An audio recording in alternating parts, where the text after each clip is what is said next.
to a coach who will help you build and grow your marketing business. Our process acts as a guide on how to connect with other businesses, maintain good relations, and establish a presence on the Giver Marketing Network. Each member within this collaborative group will have the opportunity to leverage your talent and influence, a true network effect. If you are looking to collaborate on more projects, welcome to the Giver Marketing Network, the most trusted and highest rated collective of specialists on the planet. Here we have a group of like-minded professionals who focus on making valuable introductions and helping each other grow by teaming up. Imagine Upwork meets a network and a coach. The talent collectively includes services like visibility and SEO, creating logos, designing websites, managing social media, outreach messaging, visual storytelling, and much more. Think of what you could do with laser-focused allies, strengthening your business while offering your talent to the entire network. Click near this video for more information. Hello and good morning. I'm Christine Dean with Giver Marketing Network, and we are so excited today. Hi, Mindy. Hi. Mindy's going to be our presenter today, but Giver Marketing, if you're not familiar with Giver Marketing, we are a group of marketers and we all work together. And this is kind of a special thing with marketing. If you have something that you need done, we probably have an expert that can help you with it. So this is the place you want to be if you have questions with your marketing. We have a whole bunch of coaches that'll help you, and we have specialists. And we are so lucky today that we have Mindy coming in talking about her specialty. And I'm not going to steal her thunder, but Mindy, tell us a little bit about your background and how you got to doing what you're doing today. Well, I have had north of 30 years experience in the marketing and branding world. And when COVID hit, it kind of closed my doors because I did all my business in person. So I had to kind of rethink and reboot. And the one line of business that I really had a lot of fun with was ghostwriting books for my clients to shine a light on their brand. So I decided to niche down and to just concentrate on that. And so today I'm just going to share some information about how you can decide if you should write a book. And then once you make that decision, what book should you write?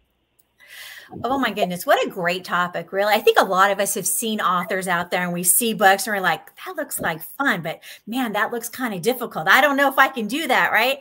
And I'm going to guess that you probably have some tricks and tips of the trade that you know that you're probably going to share with us too. And I can't wait to hear about what you have to say. So we're going to go ahead and let you talk about your specialty. And then what we're going to do is we're going to fade out for a little bit, let you talk, and ask some questions and maybe as we go along. And then at the end, we're going to bring the rest of our marketers in, just a couple of them. Not everybody's here today. Bring a couple in and we're going to talk a little bit and ask you questions because I don't know about you, but I'm sure we're going to have lots of questions at the end because what an exciting topic. So Mindy, I'm just going to let you run with it. Okay, sounds like a plan.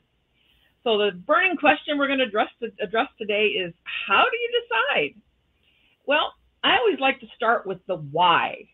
And the four simple reasons that you should write a book is obviously to shine a light on your brand, and you want to expand your audience, and you also want to be seen as an expert or a thought leader. And last but certainly not least, we're all in business, so we want to increase our revenue. So those are the four basic reasons why you should write a book. Now, I've had people kind of stop me in networking groups and say, well, you know, 10 years ago, it used to be kind of special, but now it's kind of ordinary because most people write books. And there's some truth to that comment, but now we've kind of reached an area where it's detrimental if you don't write a book, if you are in the coaching, consulting, and speaking area. Okay, let's have a look at your brand. That is the place that I always start. I don't come at this as a journalist. I come at this as a marketing and branding specialist. And I've actually refused to work with people and have delayed working with people because I felt they had too many issues with their brand. So if I go to someone's website and their message isn't clear and people can't figure out what they offer, if the logo is like you need a full explanation to even understand what it means, And if the website's not clear, concise, and inviting, and your digital footprint isn't engaging, why would you invest time and money shining a light on a messy room? That's kind of the attitude that I take, because you want to make sure that what you're shining a light on is worth seeing. So, well, Mindy, you make a great point there, right? If your marketing's not on point, if your brand isn't solid, then sending people, it's kind of like advertising. They want to send advertising and they send people to the website and then they just get lost, right? If you're sending people to go look at your stuff. Yeah. Okay. The next thing you need to look at is your audience. Who are they and how many of them do you have? So you look at your social channels. Which ones are you using? For some people, Facebook is their forerunner. For other people, it's LinkedIn. For some people, it's Instagram. It depends entirely on your type of business, but you have to look where your audience is and where they hang out and what social media channels do they use. And you need to look at increasing your number of followers before you write a book. You want to make sure that you have a tribe. And so if you look at your Facebook or LinkedIn and you've got maybe 300 followers, you might want to address that first before you jump in and look at doing a book. And the last but certainly not least, make sure you have plenty of cheerleaders, because you want plenty of people who are going to take up that link and say, hey, a friend of mine has written a best-selling book. Please go here and check it out and buy it and leave a review, etc. Okay, so we've looked at your brand and we've looked at your audience. The next thing you need to realize that a best-selling book is a marketing tool. It is not a magic wand. So that's one of the first conversations that I have with potential clients, is to say, what are your future plans? What's the end game? What do you want this book to accomplish for you? Do you want to launch a course? Well, then we're going to write the book in a different way, because we're going to leave a door open to click a workbook into it. Are you a speaker and you want to sell your book at the back of the room? Well, great. Then we'll set it up a completely different way. And then, or are you going to give it away as a lead generation tool? So these are all of the conversations that I have with my clients before we start. Okay. So the next question, and this is one I get almost daily, is, should I write a best-selling book or should I be in a best-selling anthology? Now, it's a bit difficult to decide which to do. Now, a lot of people would just like to be a bestseller in their own right, but they don't necessarily have the time or the budget to do it. That means that an anthology can be a good first step. However, I have a lot of caveats to that. So, okay, let's go look at the caveats. So, some decision-making criteria for deciding whether or not you should participate in an anthology. You have to look at what the investment is. And investments range anywhere between, I've seen investments of $1,000 all the way up to, $6,800. So an anthology is also known as a compilation book. I've heard it called that as well. It's when you have multiple authors. And that's really one of the first questions you need to ask, is how many people are in the anthology? Because I've seen some with 30, 40, and 50 people. And I'm sorry, but it's a little difficult to stand out from the pack if there's 50 people in the anthology. And in my book, that's pretty much a business directory. That's not really an anthology. And it has its place, and it can be useful, especially in the brick and mortar world. So if someone's doing an anthology in a specific geographic region and it's businesses that are, in the same geographic area, then doing something like that might make sense. But if you're doing an anthology and you do most of your work online, it doesn't make sense. You then need to look at who else is participating in the anthology and how many followers they have. Okay, so the power of networking creates a partnership. This is just a quick little story that I want to share. I met my current business partner in the LEAP community, Colleen Biggs. And at first glance, we were competitors. We were publishers and ghostwriters. But we figured out that we were only an hour and a half away from each other. So we got together for lunch, and we discovered that we were two halves of a whole. And so then what that did is it created a unique opportunity for us to really get into anthologies. So if we have a look at the next slide, this is what came out of that collaboration. So I was chatting with this young lady, Megan, who's a mental health therapist, and she was talking about starting her own business and that she needed to write a book, her business partner needed to write a book, and she knew 4 or 5 other people that needed to write a book. And I got off the phone and I started thinking, you know what? She is a center of influence. So why couldn't we create a center of influence anthology where she could bring 9 other people to the table, her seat would be free, and she would get 10% of the upfront revenue. And then we've since created the second option where 2 people bring 4 people each to the table and each gets a free seat in the anthology. And how this is good is that it is a 4,000 to 5,000 word chapter because we only do 10 people in each anthology because that's how many people Amazon connect to the book. So if you're in an anthology with 40 or 50 people and you're not one of the 10, and then people go and try to check up on you, it looks like you're telling fairy stories because you're not connected to Amazon. And these are some of the subtleties that other publishers don't always disclose or discuss to have people totally understand the decision that they're making. So an anthology can be a very good first step if someone hasn't written a book yet, or it can be an interim one, because it's just like, you know, the story of professors that are wanting to get tenure and they're expected to publish. Well, they can't just publish once and be one and done. They have to keep publishing. And it's the same thing with coaches and consultants. If you've written a book and it was 5 years ago, well, that's a bit stale. But you might not think you're ready to write a whole new book. Well, if you're in a best-selling anthology, that's another quick and easier way to update your, what you've published, instead of having to continuously every 2 years write a completely new book. And it's just important to remember that whether you're writing a best-selling book in your own right or whether you participate in an anthology, the end game is you're creating a marketing tool. And so I always say to my customers and clients that I'm not turning you into John Grisham.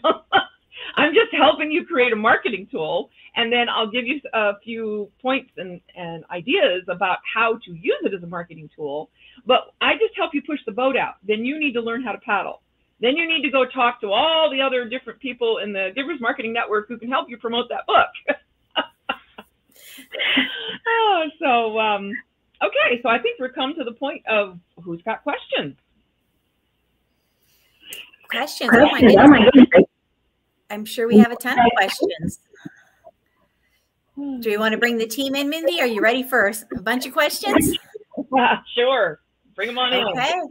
Let's see. Oh, we've got Tim Salmonson here. Excellent. And I know Tim. Hi. So what popped in your head when we were talking about this? Stacy, welcome. Welcome. Thank you. So for me, I'd like a little bit more insight on when you say that an anthology needs to be 10 or less, and that does that mean that each person gets a chapter in the book? Do you get a few pages in the book? How does this anthology work? I don't fully understand it. Okay. All right. I'll fill in the blanks a bit more. An anthology we want to have at least 50,000 words. So if you're doing 10 people, then they're going to be writing about 5,000 words each. And that's a decent white paper. That's not just 2 pages in a book. And it's the theme, there's usually a theme that's selected for the anthology. Like one that I'm doing right now is how to break the glass ceiling and still keep it nice. And it's the wisdom of women executives sharing information with their younger counterparts. And so we've got a lot of very interesting ladies writing a lot of very interesting chapters, all the way from, how to pick the right corporate ladder to climb to how to deal with misogyny in the workplace. So it's going to be a book that, every young lady executive should buy, because it's going to give them a lot of insight into, how the best way for them to climb the ladder, so to speak. I have another anthology that I'm doing for a nonprofit. And the nonprofit's called Kids Deserve Dads. And it's about giving information to dads so that they know how to navigate the legal system.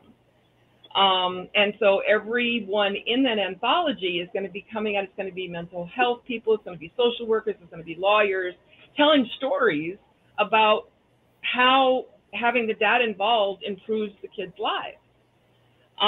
So every anthology is going to have a vertical of a subject matter or a particular area, and it's gathering people who are experts in that area together so that you can shine a light on all aspects of a subject. So that's a little bit more about what an anthology is and what it does. The reason for the 10 only is because Amazon only associates 10 authors with a book. So everybody can have their name on the front cover. Everybody can have, you know, when somebody puts in the title of the book, all 10 authors will pop up. They can have their own individual author page. And that's the pitfall of being in an anthology that is 20, 30, 40, 50 people, because Amazon does not do that for all the other authors. And again, this is information that somebody coming from the front side can't know. Yeah, absolutely. I didn't know that stuff at all. Tim, do you have any questions? So I guess when I checked in, or you know, when I was sent the invite, the title of this talk was how to know what book to write, and I think that's probably the two questions I have are how to really hone in on the book that you want to write, and how to leverage that book, because you've got a bunch of people now that are associated with it, and I want to be able to use that obviously to build my business and build authority and connect with my audience. And there are a lot of different voices that are involved with that. So maybe you can explain a little bit more about how you're leveraging, helping thought leaders and coaches and folks that are writing books to get the most out of these anthologies. Well, that goes back to some of the points that I went through when I was discussing anthologies, is that you really need to look at who else is in the anthology, how they align with your message, what sort of following do they have, what sort of leverage are they going to have to get the book out there. So if you're in a book with 9 other people, and each of those people have thousands and thousands of followers on LinkedIn, well, then that's really strong, because let's say, just to keep the math easy, let's say that everybody has at least 5,000 followers. Okay, so now you have 50,000 people who will get the message about this book. That is significant. Whereas if you're in a book with a bunch of people who only have 300 followers on LinkedIn, well, then you're not going to get much leverage out of the other people in the book. And so, you know, back to the concept of all anthologies are not created equal. So it's do the research, do your due diligence, ask a bunch of questions. And those are some of the things to look at. You know, make sure that there's no contradictory messaging in what other people are presenting in the anthology. Make sure that they have a large following so that everybody can then leverage the book and get it out there. Because that is one of the other reasons for doing an anthology, is being able to leverage other people's audiences. Because if it's just your book, then it's just to your audience. And it's then, yes, you can have cheerleaders, you can have other people who will go out there and shine a light on it for you, but everybody else in that anthology has a vested interest in it. So they're going to be out there pushing it just as hard as you are. So that's one of the reasons that where an anthology can actually work better for you than just doing a book in your own right. We've got a question from our Facebook user here, right? Would it be shooting yourself in the foot to not market or publish your book through Amazon? Have you seen any notable exceptions? Great question. No, that's an excellent question. And it depends entirely on what you want the book to do for you. There's a lot of people that want the bragging rights of Amazon bestseller. That's one of the reasons for doing a book. But you don't have to publish through Amazon to get that.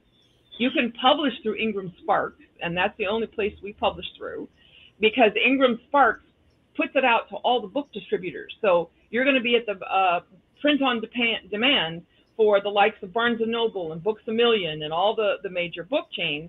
And then we walk a copy backwards to Amazon and launch it as a Kindle to get the bestseller status. So we're not publishing on Amazon per se, but we are making use of the ability to make it a bestseller on Amazon so that the author has that bragging right of saying, I'm a best-selling author. I would not recommend anyone to go directly to Amazon to publish. Again, pitfalls. Amazon, like for instance, Amazon offers a free ISBN number. And everybody goes, oh, I like free. But they just married Amazon because they can't distribute that book anywhere else if they use the Amazon ISBN number. And to get published, every book has to have an ISBN number. And so these are the subtleties that people can, you know, pitfalls that people can fall into without realizing it. And then the profit split on Amazon is definitely skewed in the favor of Amazon. Whereas when we publish through Ingram Sparks, and whether someone's in an anthology or whether they do their own book, they then have access to the wholesale books through Ingram Sparks. So they can publish, you know, purchase as many as they want and sell them retail. Whereas if you distribute your book through Amazon, then they do a 30-70 split. Well, here we're getting some questions about people that maybe aren't interested in anthologies and want to do their own book. And how do they decide what to write? Is that something that you work with? Oh, absolutely. And I offer a free strategy session. So if someone wants to book a call with me to just have a discussion about their brand and what they're thinking about writing and what direction they might need to go in, then I am, you know, absolutely delighted to have a chat with them and point them in the right direction. And this is where the bottom line is being very definitive about your brand, making sure your brand is worth shining a light on, and then that process helps you decide what book to write. Because it's all about getting a marketing message out. It's not writing War and Peace. It's not writing your biography. It's not, you know, it's purposely creating a marketing tool and knowing that you're going to have to use it as a tool. Because the analogy that I use is a little bit like going to Home Depot and you buy this really big, really expensive hammer and you bring it home and you open your tool case and you put the hammer in, you close the lid, and then you sit back and cross your arms and complain that your hammer's not working for you. And that's what a lot of people who publish books do. They think that the mere act of publishing the book is the magic part. And it's not. It's just the purchase of the hammer. And once you got the hammer in your hand, you got to figure out how to use it. And so I'm very, very, very clear with my clients up front to set those expectations that, you know, best-selling Amazon status is good. It's good bragging rights. It's a great way to create a good marketing tool. But then you've got to apply it. You've got to have a plan. You know, are you, again, back to are you a speaker? You're going to sell at the back of the room. Or you're a coach? You're going to develop a course, and this is going to be part of the course. So it is merely a marketing tool, and it needs to be used in your overall marketing plan with a specific end goal in mind. Because, you know, it's kind of like, this is one of the things I was always said to my clients when I had my marketing agency, was if you can't measure it, don't do it. Because if you're just doing something in isolation because it feels good and you can't have no way of measuring its effectiveness, well, yeah, you might have just wasted a whole bunch of time and money. So until you set up at the beginning what your expectations are, what your brand is, what your book should be, and then what you want your book to accomplish for you, all that needs to be sorted before you push the boat out for you to be successful. Because again, if you haven't defined what you're measuring, then how do you figure out if you're successful or not? Mindy, great point about using it as a tool. Any marketing collateral that you make has a purpose. Otherwise, why are you creating it, right? Whether it's a book, whether it's a handout, whether it's a course, whatever it is, you have to have a goal with whatever you're creating in your marketing. So when you think about the book, okay, well, what are you going to use it for? What's the purpose behind it, right? Is it just to go around as like a tiara that you're just going to wear and say, look at my really cool tiara? Or, you know, what's your point behind it? Is that I made a book. Okay, now what, right? So, and I think that's what a lot of people do think. They think I've written that book. I've done all the hard work. I'm done now, right? And that's not how it works. Same thing with websites, right? People, I built a website. Why is nobody visiting it? Exactly. You got it in one. You got it in one. And it's it's the overall marketing plan and how you plug it in as to how much leverage you actually get for an anthology. Right. Anthologies. And even if you want your own book, you said you can help with that also. And I'm sure a lot of people have thought, gosh, I'd really like to do a book. I don't know where to start, but like you said, start with your goal. What are you trying to accomplish with this book? And go from there to help figure out how that's going to help with your business. And Tim, you mentioned talking about alignment, right? If you're going to do an anthology, are you in alignment with it? If you're having a hard time finding somebody where their followers aren't going to be interested in what you're doing and aren't going to help your business, maybe that's not the right anthology for you, right? And sometimes maybe it makes sense to do your own book, right? And it's the anthology, again, is a tool, and you got to figure out where to use it. And it typically is a first starter. So if someone doesn't have the time and the budget to jump straight into their own book, doing an anthology is a good first step.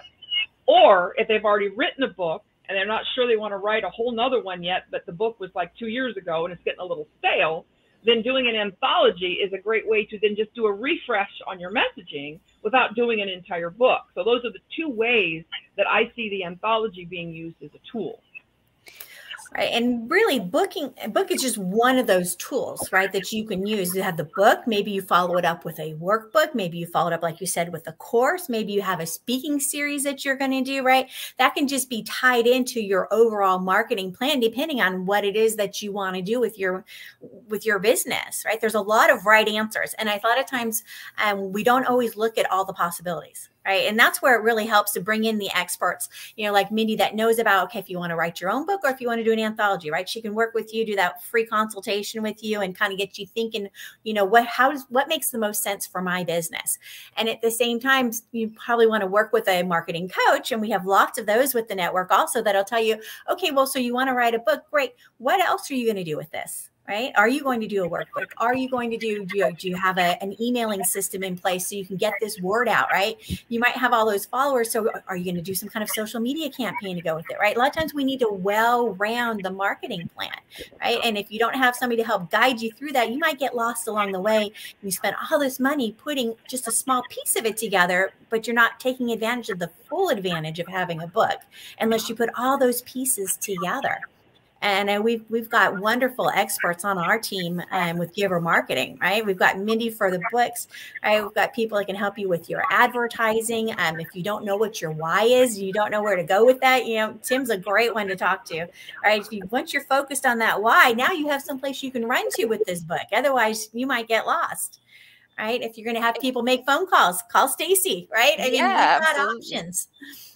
So that makes a good point, Christine, what you just said. It's more like the pre-marketing plan needs to be put in place before. So having a call with Mindy to figure out which type of book, your own book or an anthology, that's one step. But like you said, let's have a call with a coach like Tim, for example, being the noble purpose and trying to figure out what your noble purpose is and where you want to go with that. Christine, being a networking person, she can help you with how to network this. What groups should you be in? What should you be joining a chamber? Should you be, joining online groups? There's so many things that you need to consider. And I think a lot of times those steps get missed. And that's where a lot of the disappointment comes in. Because if you're not setting that full strategy out and looking at the full roadmap, your destination is not going to be as pleasing as what you wanted it to be. So that's the biggest thing that you need to remember, because by the time you get to needing my services, which would be the phone calls, you've already done everything else, because, I'm kind of one of the last steps that you want to be putting in, but people reverse that and think that it should be one of the first steps not when it comes to book writing, or not when it would come to looking at a whole entire package of things. Yeah, thank you so much, Mindy. Is there anything else that you would like to add in? And is there any other questions from the audience? I guess just the one point that I want to make is that whether I'm working with someone in terms of helping them write their own book, I have a done for you and a done with you version, and then we have a workshop version, and then there's the anthology. But all along the way, it's like, and we do provide a basic marketing package along with that. We provide a video sizzle reel. We provide graphics for social media. We provide suggestions of how to post. And we even give them a list of possible podcasters to reach out to. But we always make it extremely clear that we're just helping you push the boat out. You have to learn how to paddle. And so it comes back to them reaching out to other members of the community to help them figure out how to paddle once they have this unique marketing tool created. And we will help launch it. We will give them a basic DIY marketing package with the marketing collateral. But then from there, it's got to be woven into their overall marketing plan as they go forward. Yeah, that makes a lot of sense, right? Marketing plans are one of those things you got to plan ahead, right? Otherwise you're just shooting through the hip. You're probably not going to get the results that you want if you don't put it together all as one cohesive plan. And this is just one avenue of a greater plan. So that's fantastic. Thank you, Mindy, so much for coming in and talking to us a little bit about what you do and how that can help our business owners out there. I'm looking forward to seeing what comes out of this. And we want to hear more about your projects that you're working on right now, your anthologies. Do you have all the speakers lined up for the ones that you're currently working on? Or are you still looking for speakers for writers? Yes, the Executive Women's Anthology, we still have 2 seats left at the table. So if anyone has interest, would love to hear from you. We're just starting to build the Kids Deserve Dads anthology. So anyone in the areas of, law or social services, etc., that has a story to tell about how important it is to keep dads involved with their kids. There's a few seats at the table there. And it's not about what we have going on. It can also be about what somebody wants to create. So if you are in a tribe of people, of synergistic people, and you want to come forward and say, hey, I've already got 5 or 6 people, and this is the one that we want to do, that's great. So it's not about us putting up, we're doing anthologies in A, B, and C. It's also people creating that vertical and coming to us, and then we help them put it together. You think about it, if you've got a networking group, right? And you've got a bunch of business owners in there, maybe you guys all want to get together and come up with an idea, right? I like Tim's whole noble purpose thing. I am all about that. I love mission-driven organizations. So I could see something along those lines too. And so if you can think about what would that look like, right? Who do you know that you really, you dig their vibe? You guys kind of have that same kind of feel, maybe some same goals. Maybe you accomplish those goals differently, right? And maybe that's a great start for an anthology idea, right? Who would you want to write a book with, and whose audience do you want to get in front of? Right. So you think about that. What influencer would you like to do an anthology with? Right. Let's think strategically about this. Right. So if you were going to do a book and you wanted somebody else's followers with you, and you weren't necessarily stealing their followers, right? It's complementary, right? Maybe you guys provide 2 different services, but they work with your kind of people, right? Why not invite them to participate in an anthology with you? And maybe they've got some ideas on who else they like to get involved in. I would think that would be a compliment if someone came to me and said, I would like you to be a part of my anthology. I'd be like, oh, wow. Well, that's sweet. Okay, well, let's talk about that. What a great way to open a door and have a conversation with somebody, right? So use this as an opportunity to help your business on multiple levels. And don't be afraid to start exploring those possibilities with whoever is out there that you want to work with, right? So think about people who are already in your tribe and people you'd like to add to your tribe. So there's a lot of different options with this. Mindy, I am so excited to see what's going on. I want to hear lots of people. So if you have an idea, go ahead and drop that in chat, right? Drop that in there. Let us know what you're thinking about for an anthology. Who are you looking for? Maybe we know somebody. Maybe somebody else knows somebody. You just never know. So if you're thinking about it, I think I want to participate in an anthology. I think I might want to talk about, put it in there, right? Make a comment in there. Reach out to other people that are dropping comments in there, right? Let's do this as a collaboration and help each other. That's what we're all about here at Giver Marketing, is helping and working together and collaborating. We want to see you succeed. So if you need help, please reach out. Giver Marketing is a great place. We've got a Giver Marketing group. If you're not already in there, you want to be in our group. We have some fantastic marketing specialists. So you want to go to givermarketing.com/group. That'll get you into our Giver Marketing group. It is a free group. Please come play with us. So if you're a marketer, we're really excited. We're actually going to have a marketing opportunity. It's going to be networking opportunity for marketers. So if you're a marketer and you want to get involved with us, we're going to actually start our networking group. It's going to be on Wednesdays. That's at 8 a.m. on the West Coast. It's going to be 10 a.m. Central Time, 11 o'clock East Coast time. So if you want to hang out with some other really cool marketers and learn how to work together in order to, make your business thrive, you want to come hang out with us on Wednesdays. And if you are a business owner, right, you probably want to come hang out in our group, right? Same with the marketers. So we're inviting marketers and we're inviting business owners to come hang out with us. If you have questions, this is where you want to be. You want to come ask those questions, and we've got specialists that can answer them for you. So let's come hang out. If you got a question for Mindy, we had our contact information scrolling across. Make sure you reach out to her about that. And if you want to ask more questions about marketing, come join our group, and you can ask Mindy questions in our group too. So we're looking forward to seeing you all in our Giver Marketing group. Thank you so much, everybody. Same time, same channel. Next week, we'll have another marketing professional speaking and teaching us all about marketing. Have a great day.